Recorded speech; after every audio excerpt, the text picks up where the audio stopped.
I remember it well. I was kind of complaining about what was happening, going on in life and school, and a wise old boss kind of looked me in the eye and smiled. Stan, stop it. Just stop complaining. Because, Stan, you know what happens when you complain? When you complain to other people? Most of the people don't care, and the rest are glad. You've probably heard that before, but that was the first time I heard it. And it's kind of hard to stick with it, but I think he's probably true. Well, today I'd like to take a few minutes to pass on some wisdom that I kind of took from somebody else, but it's helpful just as a reminder that we're not to be, particularly as Jesus entrepreneurs, we are not to be whiners. We are to be winners. We are not to be complainers. We are called to be more than conquerors. And heavens forbid, we are never, ever victims. I'd like to talk a little bit about that, have some fun on this Tuesday evening as we approach what do we do and what should we learn and why should we stop complaining. I'm Stan Hustad, and this is the Jesus Entrepreneur.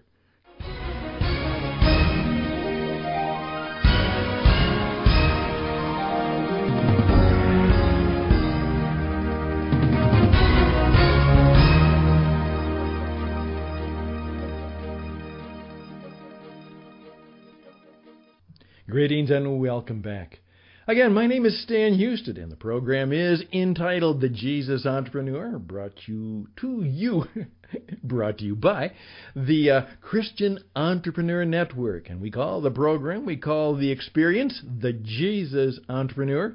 We're here to help you figure out how you can better build a life that makes a difference, building a business that is successful, and build a brand that may even reach the world with good news and good things. Hopefully we can help make that happen in our life and in your life, and hopefully we can do it together as we network together. Well, today I'd like to take some time to tell you, first of all, why I wasn't here on Friday. I was expecting to be on the air Friday for the weekend, but you know what happened. All of a sudden, out of the blue, blindsided, big business and life crisis, bang! And it threw me. And I had to spend all of my time away from the microphone and trying to recover and make that happen and make things take over and go okay. In the words of St. Paul, forgetting what is behind, we press on. So it was quite a surprise. I'm sure you've had that experience. It reminds me, some years ago, I was working with a very good guy, very sharp, very successful, tough, really tough, tough love kind of guy, Christian guy, but tough love Christian guy. And one time I came into his office and I said, well, I've got a surprise for you. And he looked up and smiled and said, Stan, let me tell you something, okay? All of my team members and all of my employees can quote me on this. The boss only likes pleasant surprises. He said, Stan, I only want pleasant surprises. And I paused and smiled and said, well, good luck with that. Yeah, I would like only pleasant surprises too, and of course he would too.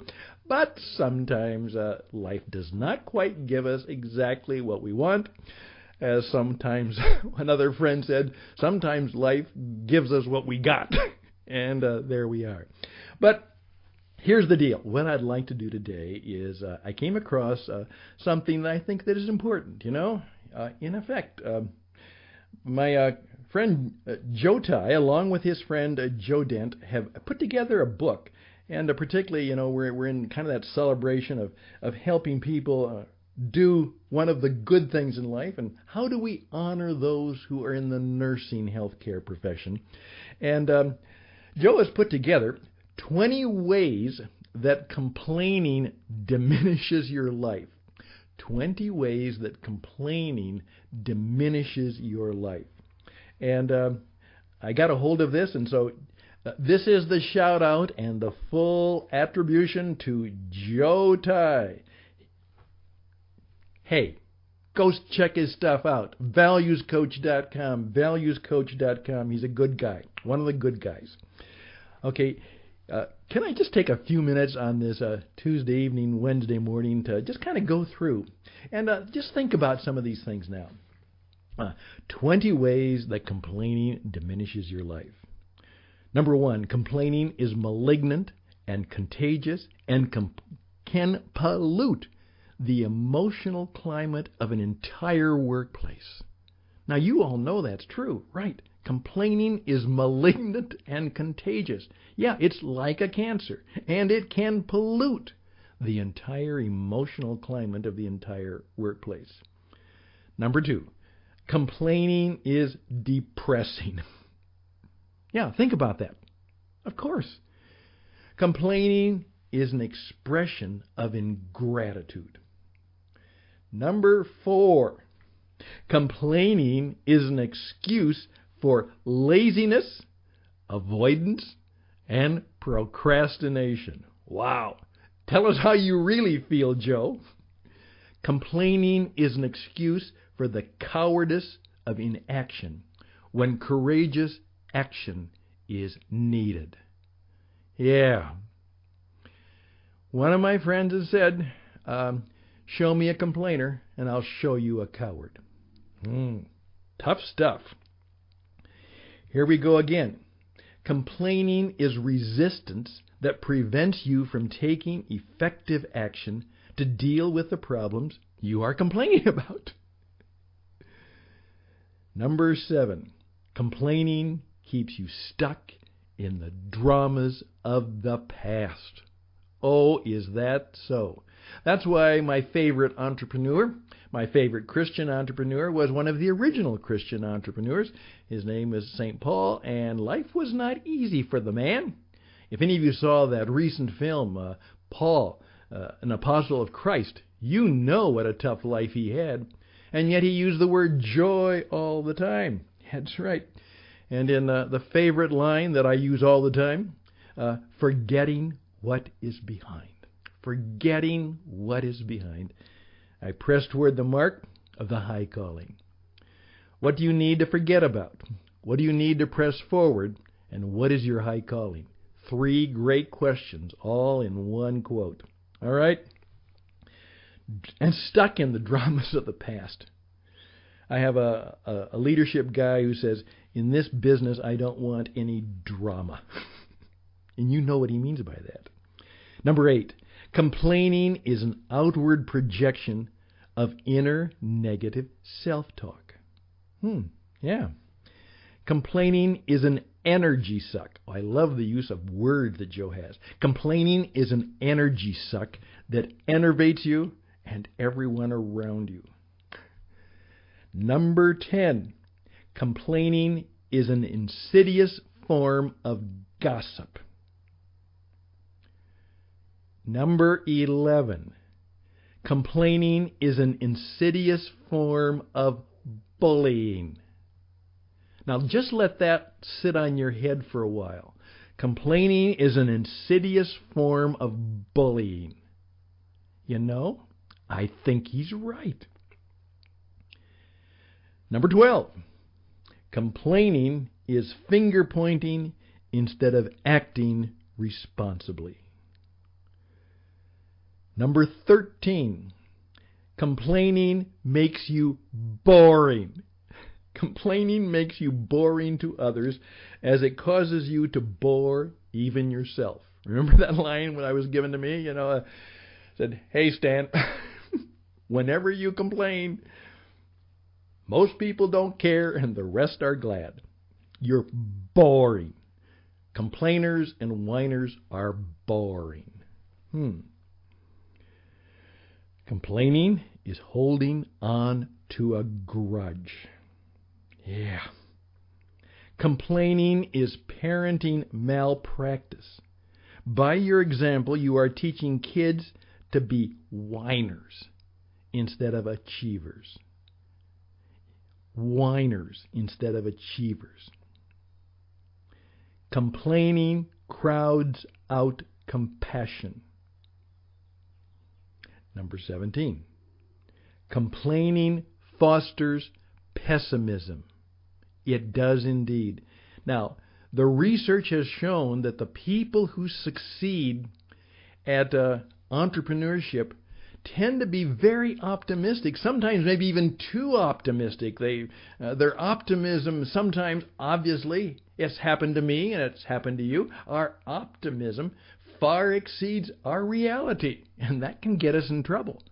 But optimism is vital for an entrepreneurial lifestyle. Complaining crowds out compassion. Complaining fosters pessimism. Okay, complaining is the ultimate waste of time.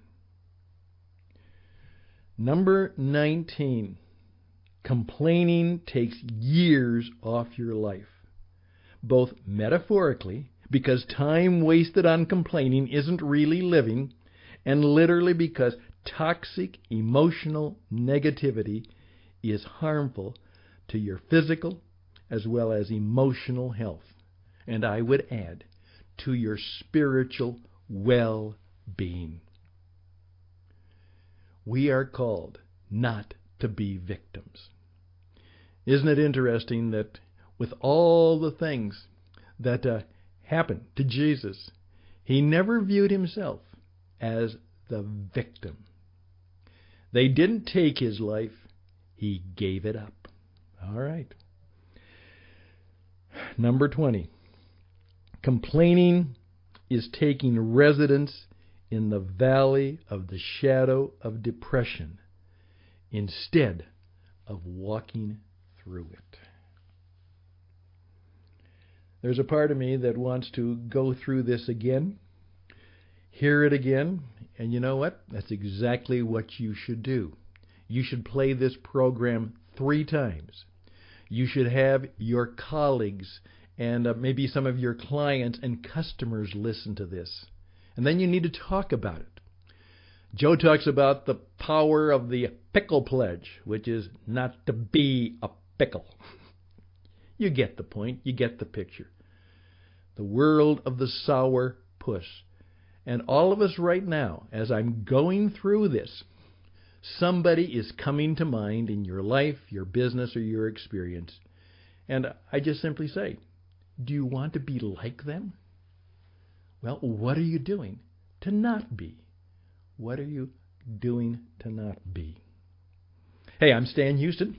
You can reach me. I can probably help you out. I do a lot of business and performance coaching. By the way, I just helped a gentleman for a worldwide company do a wonderful, I think it was wonderful. He wrote the script. I just said it. A wonderful video to explain their unique business to the world. And it's far better than a dead tree brochure. It is vital, it is alive, it is well written, and when you see it on the video, you see it on YouTube, you see it on the website, you know what those people do, and you know how they claim to be different. Just got that done about 2 hours ago. It was great. And perhaps he'll give me permission to tell you about it sometime. But we can help you. RadioEdge77@gmail.com. RadioEdge77@gmail.com. You'll find that we got all kinds of things coming online to help you be strong in the broken places. Figure out ways to market and sell yourself. We're going to help you sell like Jesus. That's right. We're going to help you sell like Jesus. And he was really good at that. You'll be shocked by some of the things you learn and maybe surprised, pleasantly surprised. Okay, who do you know that is like my mother-in-law? That's right. Who do you know who's like my mother-in-law? Well, I'll tell you about my mother-in-law, and then you can decide. Maybe the person like my mother-in-law is you, and that would be great. I'm Stan Houston. The Christian Entrepreneur Network. This is the Jesus Entrepreneur. We are radio truly on the edge. 'Tis a gift to be simple.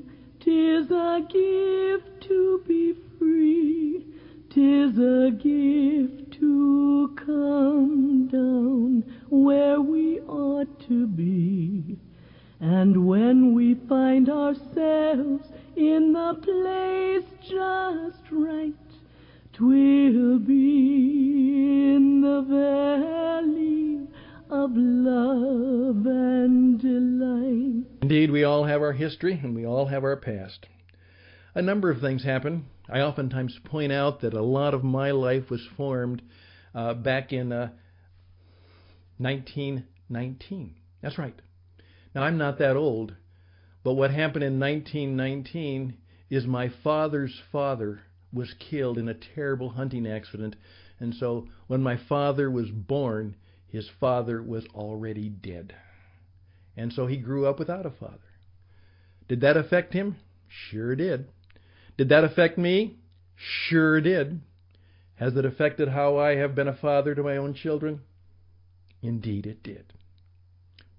As I say, though, 3 times going, break the cycle. And I'm trying to do that. But he had a lot of things that happened in his life. And he oftentimes said, expect the worst and then you'll be pleasantly surprised. And sometimes I say my dear mother, as loving as she was, there was a time when I grew up, I used to call her a professional worrier. And the two of them, though they were wonderful, loving people and fine Christian people, there was a part of them that brought that into our family and certainly into the lives we live and how we express it now.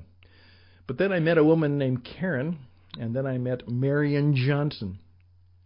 And I'll tell you this, that's my mother-in-law. And obviously I knew her for many, many years, and she was one of the most positive persons I have ever met in my life. I can't really believe that in the 50 years I must have known her that she ever really complained. And she had a lot to complain about, but she just would not. Karen reminds me that she used to hate it. She's a teenager there, and her mother would open up and come up to her bedroom and say, "Rejoice, this is the day that the Lord has made." She said, "Oh, I got tired of that." But as we got older, we began to appreciate more and more what she was about, because it was her ability to care for and be compassionate to others, to treat every person she met as the most important person in the world. I remember one time she answered the phone and she went on for about 10 minutes, and it was right in the middle of a big dinner time, and I said, "Well, who was that?" And she said, "Oh, it was a wrong number, but they seemed like they needed some help, so I talked to them for a while." That's who she was. And it is reflected in her dear daughter, who tries to deal with me and all that I can be. And certainly, I can say that many, many, many people are better off because of Marion Johnson, the woman who never complained. In fact, she was fully alive until her 90s, until the very end. She did well. She made Jesus smile. And she's now enjoying freedom forever. Thank you for listening to my story. I have a few more words just to thank you, and we'll be right back.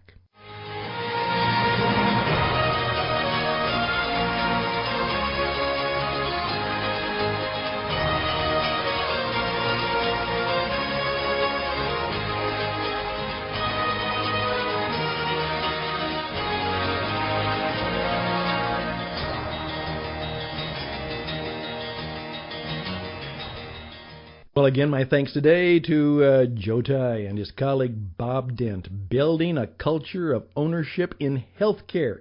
Check it out. You can even go to World Wide Web, nursingknowledge.org/books, STT/books. Okay, but you can get there. And they'll be happy to tell you more about that wonderful book.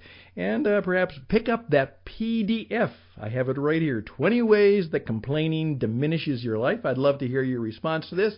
Once again, easy enough to remember. We are radioedge77@gmail.com, radioedge77@gmail.com. Well, it's good to be back on the air. It's good to be in touch with you. And hopefully nothing will smash me off the line tomorrow, and we'll be back. with more thoughts for better living from the Christian entrepreneur, where we can certainly live and hopefully live in such a way that we make the master entrepreneur smile. May Jesus smile. Again, all the best and blessings. Take care. Bye for now.